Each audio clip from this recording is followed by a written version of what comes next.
Welcome, ladies and gentlemen. Sad story as Kenyans are still fighting and even exposing the current head of state on the plan he had with this finance bill. I have a clip to share with you, and I want us just to go straight to this clip. Listen to this clip. Then you are going to understand whatever is now taking place in our country. Let's listen to young and energetic lady deconstructing the son of Sugoi in the parliament. Because of disrespect, but because of respect for the young men and women who have lost lives, who are now muted because they cannot speak due to yesterday's horrifying scenes. We can't go home. Are we trying to say that renovations of windows and offices are more important than speaking for bloodshed and lives lost yesterday? We cannot, Mr. Speaker. And I, as a young person, as the first young person speaking to this motion, as a youth in this house, I am speaking for the youth who are outside of this house. We cannot go on a recess. It is wrong, and it would be completely insensitive to do so. Mr. Speaker, darkness fears democracy. I rarely wake up in the morning wishing for my eyesight to be restored, but what a sight to be able to behold.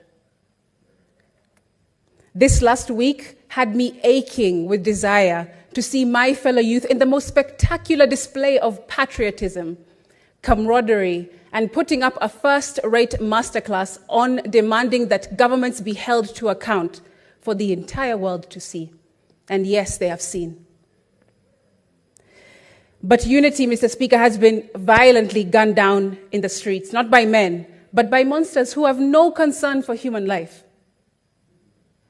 Although this government has demonstrated that lifeless Kenyan bodies are not to take precedence over their punitive finance bill, young Kenyans have looked their oppressor dead in the eye and shown them that when it comes down to the wire, there are only two times to be brave: when you feel like it and when you don't.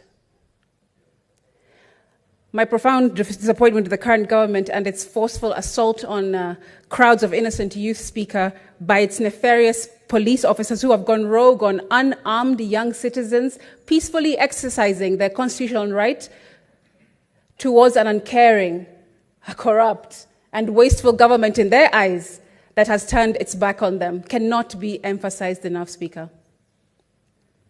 The brute force used against young, unarmed protesters reveals the operating system built into the fabric of today's government. And when they kill us, Speaker, they're killing themselves. The arrogance from some of these top government officials has been outrageously condescending to young people, disgusting and reminiscent of narcissistic abuse. You call us wankers and clueless children of plunderers. Then you say you're proud of us for making our voices heard peacefully. Then abduct defenseless children using state machinery and escalate a peaceful demonstration of young people with phones, twigs, and water bottles in their hands into barbaric scenes of bloodshed.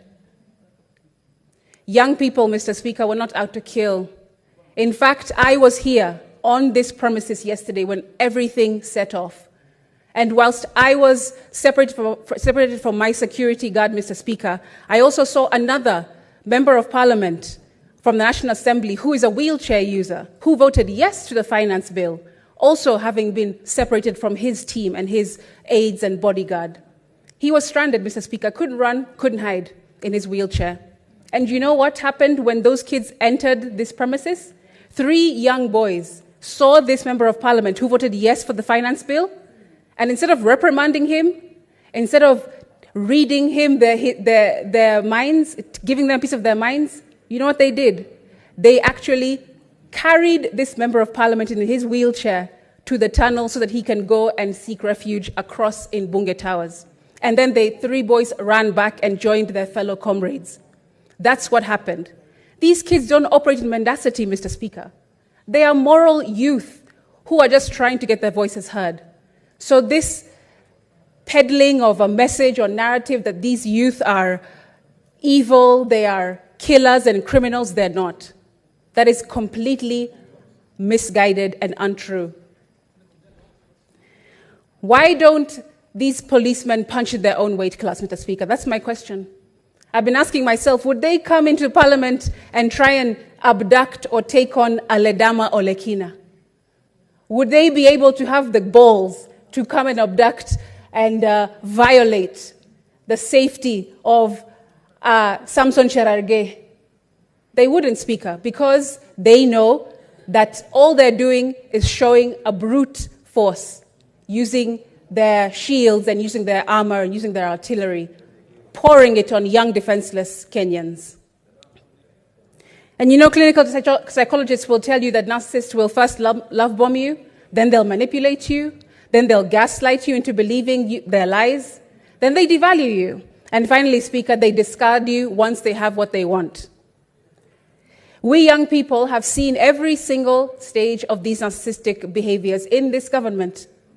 And since they complained that over 8 million of us did not come out to have our voices heard in the 2022 elections, Mr. Speaker, we are here now. And an estimated 25 million came outside in every corner of the country yesterday to say that we reject this finance bill because we would rather die on our feet than live on our knees. We are not the generation who are silenced with every carrot dangled in front of them, Mr. Speaker.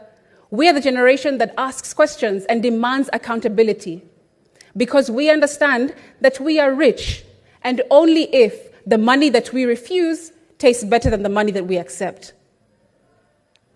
Gone are the days, Speaker, when governments can rely on using methods to numb their people through controlling the media, through controlling education, and controlling the church, which used to be houses of God and now have turned into dens of thieves. So, Mr. Speaker, we're saying as young people, go ahead, push that narrative all you want about our international financier. That's a scapegoat, because you won't find one. Unity is our financier. Liberation, passion, justice, anger, disillusionment, and dissatisfaction are all our financiers. This is the reason why I oppose going on recess, Mr. Speaker, especially at such a sensitive time in our country. Mr. Speaker, this finance bill is without a doubt designed to be esoteric. I believe that it's relied upon for citizens not to understand this document in full. The Prime Cabinet Secretary said a few days back, if the Finance Bill 2024 fails to pass, the implications are serious. It could result in a complete shutdown of the government and signal a vote of no confidence from the public. These and many statements, Mr. Speaker, are being peddled by government officials, and none of them are true. They tell the public how ominous the failure of the passing of the bill will be, but that's not true. Yet, Mr. Speaker, if the bill were to pass without the consent of the people, it will split the entire nation, and that's not what we want to see. Mr. Speaker, the President still has an opportunity to not put pen to paper. The Constitution clearly says that he has 14 days to assent to any bill that comes from Parliament, and he can still, right now, today, in this moment, decide not to sign this bill into ascension. Mr. Speaker, I just want to conclude so I can give other members a moment to also contribute, but to just say that young people are tired. Young people are exhausted. They don't have jobs. How would they have money to look for artillery and knives and guns?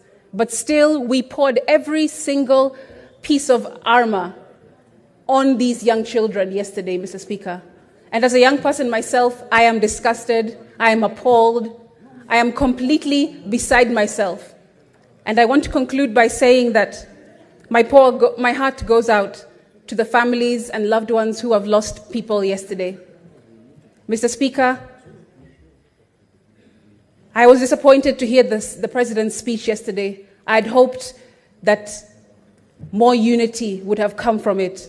but there was no empathy for the pain that Kenya is feeling right now, Mr. Speaker. There was absolutely no sign of benevolence when he spoke, Mr. Speaker. Mr. Speaker, I would have hoped that the President would have come to unify, would have stood in that address and unified the nation, but instead he threatened. Instead he was glassy. Instead he was cold. And Mr. Speaker, I just want to comfort those in closing by saying that even though they cut our wings and tie our feet, still we will rise. Viva comrades.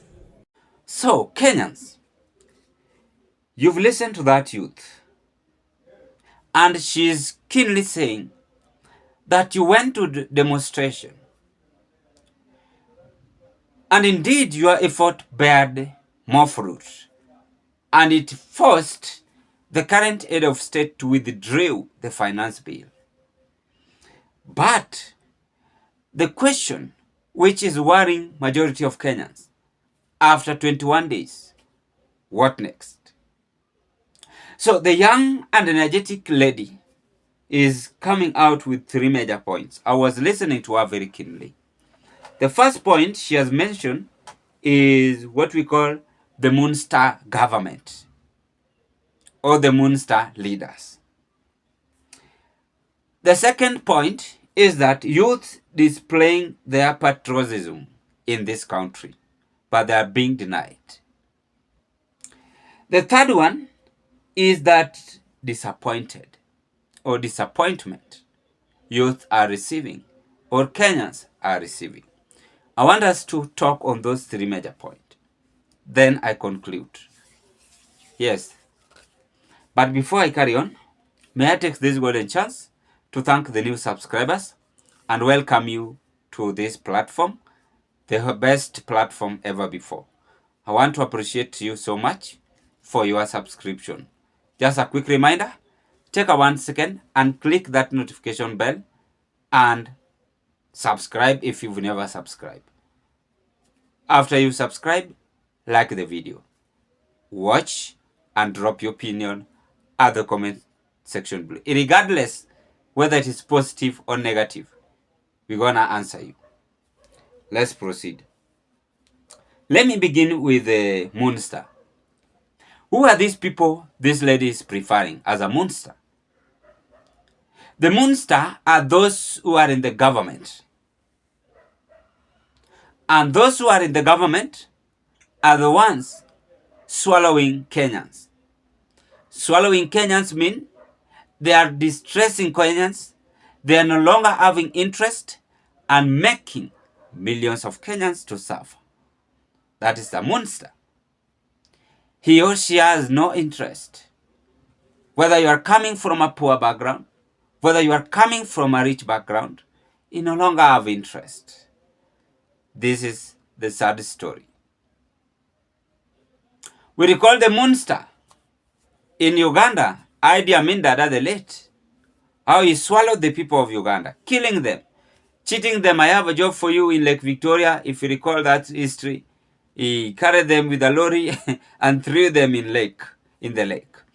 That is a Moonstar. There are so many of them in Africa. So Ruto have also been categorized among those who are earlier Moonstar because of his character development in his administration. The number 2 is displaying or playing patriotism. You guys, you wake up very early in the morning and voted for this government with zeal and zest. But you never expected all these challenges. And therefore, you decided to go back to the street. The reason why I'm saying you guys, because I didn't vote for anyone. Don't ask me why. Because I never have interest. If you vote Chebukati with this team, rig the election.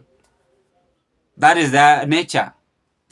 And may God remember Chebukati wherever he is. I'm not praying for him bad. But to learn the mistake he did to this country.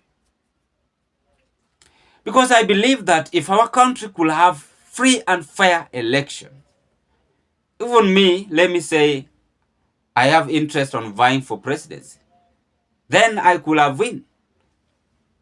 Because I have that mouth to convince Kenyans. I have my own agenda. Then what next? I listen to the people, what they want, I do for them. Then I pay that 1 million if I have. If I don't have, it's well and fine. So these people, they had exercised and still exercising patriotism by fighting to death. Some of them lost life, both female and male. And they were demonstrating on this finance bill, which people like Kimani Chungwa, the so-called the Moonster, were forced to abduct Papa Waroma in the parliament and say yes to this finance bill.